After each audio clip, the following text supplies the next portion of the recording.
Hello and welcome back to the podcast. So happy you're here today and you hit play and decided to spend some time with me today. Hopefully you find some value in today's message. I want to talk about something that I feel like I was so hyper focused on, and as a child and as a teenager and then a young adult, I thought this was what would fix everything. And that was obtain more knowledge, figure things out, keep achieving goals. What I didn't realize is that I was attributing my self-worth to these goals.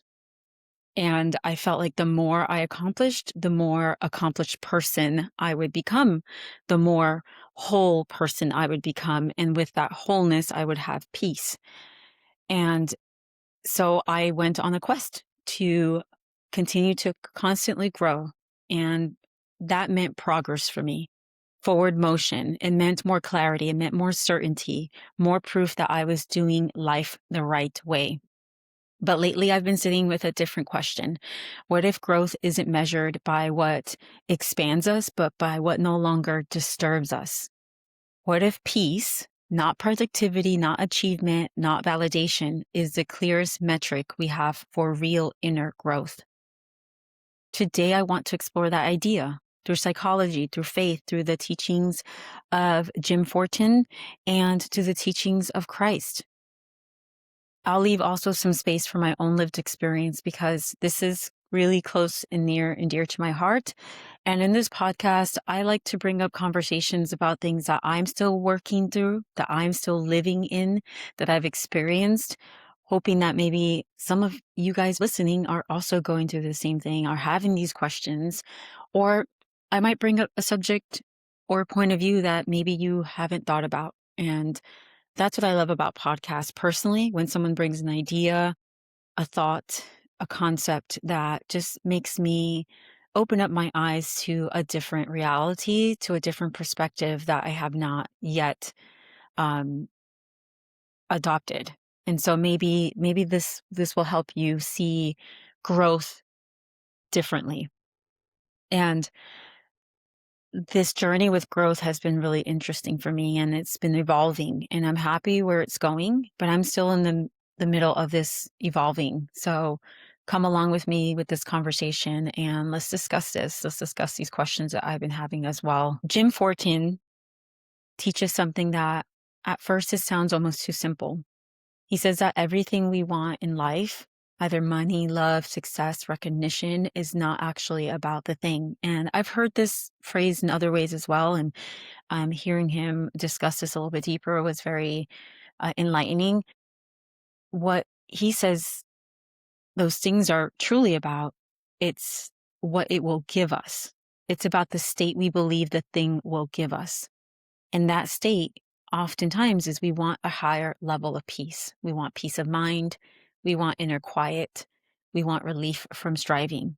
So when we say, I just want to be successful, what we're really saying is, I want to feel settled inside, because success in your mind might be having that peace of mind that everything's fine, that I've achieved a certain level of comfort where I don't have to stress about certain things. So what you're really looking for is peace. But here's the shift he offers.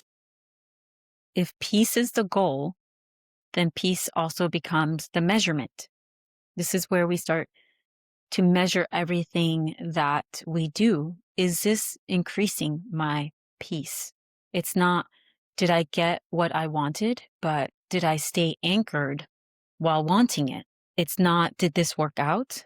But how much did this disturb my nervous system? Because the truth is, you can be winning externally and unraveling internally. I remember in college looking at some of the leaders in the university where I was attending, and I would have some insight into their chaotic lives, personal lives, just because things were said in the office where I worked. And so I would not participate in the gossip, but I did hear things.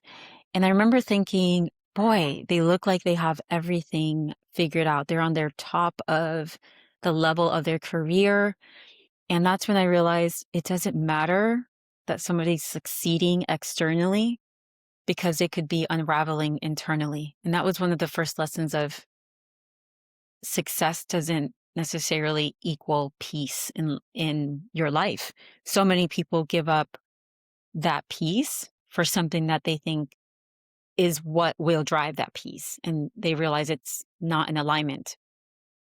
You can be in uncertainty while still being deeply at peace. And I've seen this with people who are aligned and who are working towards something that ultimately will create the peace. One of the most compassionate reframes I've learned is this: when your peace disappears, it's not regression, it's information, showing you where something still feels unsafe, where identity is still attached, where approval, certainty, or control is still doing the heavy lifting. So when you start to feel chaotic in life, it's a green flag to a certain degree. It's telling you you're not heading where you want to go. It's guiding you back. And so it's actually a good warning. It's a good system that our body lets us know. Peace doesn't vanish randomly. It leaves precisely where we're still outsourcing our sense of self.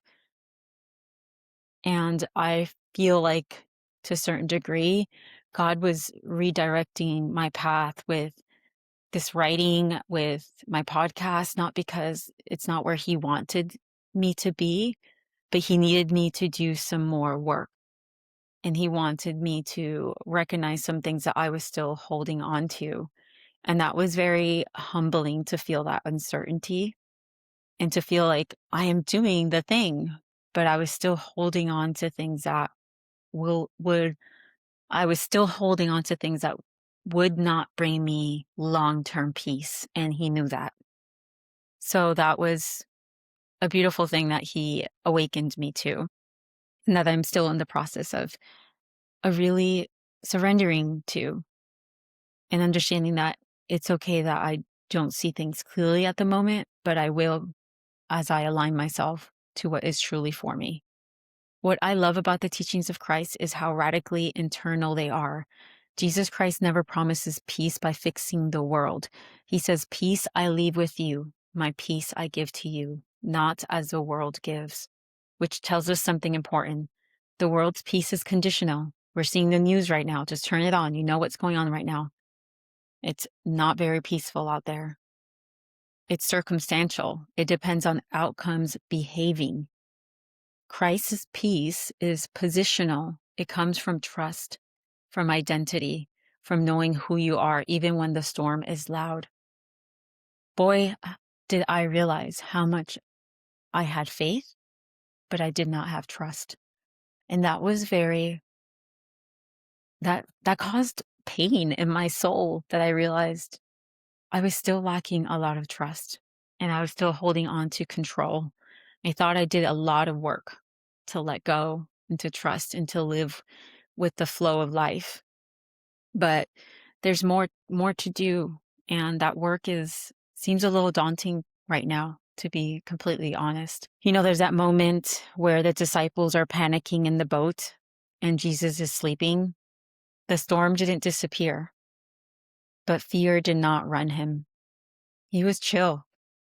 That's not being passive. That's authority. Peace in this sense isn't weakness. It's evidence that fear no longer governs you. And what I mean by fear is fear of being rejected, fear of no validation, fear of not becoming that person, of not achieving that thing, of not getting that result. Fear comes in a lot of forms. And you might think, oh, I'm a very bold person. I'm a very fearless person. But where are you holding on to these things? What are you searching for that you fear letting go of, that you fear losing? That's where this work needs to get done. That's where we're trading our peace for something. And here's where this gets practical. Peace isn't just spiritual, it's physiological. When we're reactive, defensive, hypervigilant, our nervous system is reading threat. When peace is present, the body no longer interprets challenge as danger. So when you find yourself losing peace, ask yourself gently, what feels unsafe right now? What am I trying to protect? What outcomes feel tied to my worth? This could come in relationships, in our work, with friendships, in many forms. Where are we holding on to something that we fear letting go, but ultimately will bring us peace?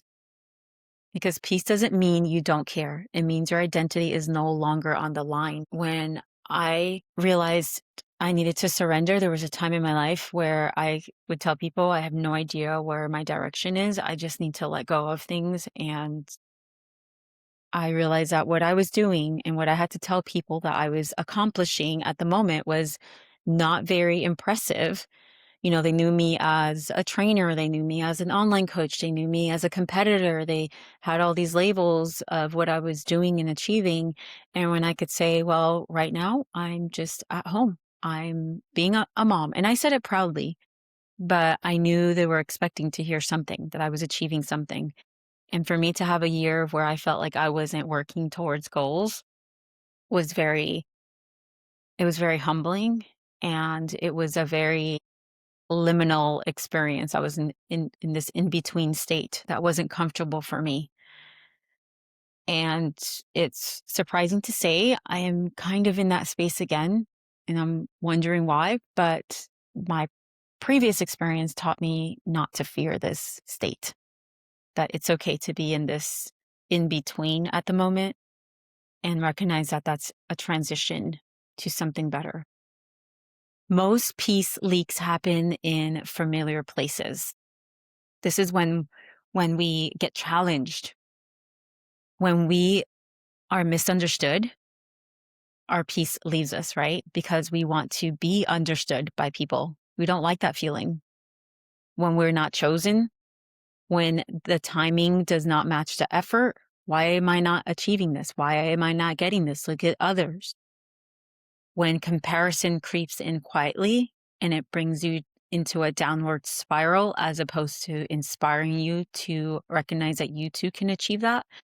This is where we trade our peace. This is the signs, the flags that I was telling you about that signal to you. What are you holding on to where you're trading your peace for? And yet, Christ too, he was misunderstood. He was rejected. He was delayed. He was uncelebrated. Still, he moved with clarity and peace. Why? Because obedience mattered more than the outcome, and trust mattered more than validation. So when you're fully aligned, that's where peace comes from, not from the applause. When you know you are uncomfortable and just doesn't feel right, it means your soul is telling you it is not for you. So let's redefine growth. Growth is not how much you accomplish, it's how quickly you return to your center. Growth is not never being triggered, it's recovering without self-abandonment. Growth is quieter, it's softer, it's less reactive, and it's deeply powerful. Because when peace becomes your metric, you stop negotiating your worth with the world. And I come to you with a certain level of pain, knowing that I have betrayed myself for what I thought would give me my worth and my peace because I was afraid. And then I realized that's not where God wanted me. That's not what God wanted me to do. And I feared because either judgment or the voices in my head that said I wasn't worthy, I could not do that. I was driven by those voices. I want to leave you with this. Where is peace still conditional in your life? What situations still decide how safe you feel inside? Is it being chosen by that person? Would you stay in that relationship to save that inner child that never wants to feel unloved because you have an attachment wound? And what would change if peace, not productivity, became your compass? Because peace isn't the reward for growth. Peace is the proof. I'll see you next time. I hope this made some sense to you, and maybe you can relate it to your personal experience on achieving and striving and working towards your goals and realizing that sometimes that is not the thing that is aligned and what's best for us. and that will ultimately give you peace. So the metric I want you to use, if you look back, did that bring greater peace into my life? And if you can say it, that's true growth. That's true inner growth, because only the good things that are for us increase our peace in life. And that's the ultimate goal, is to have a centered, peaceful life. Till next time, my friends.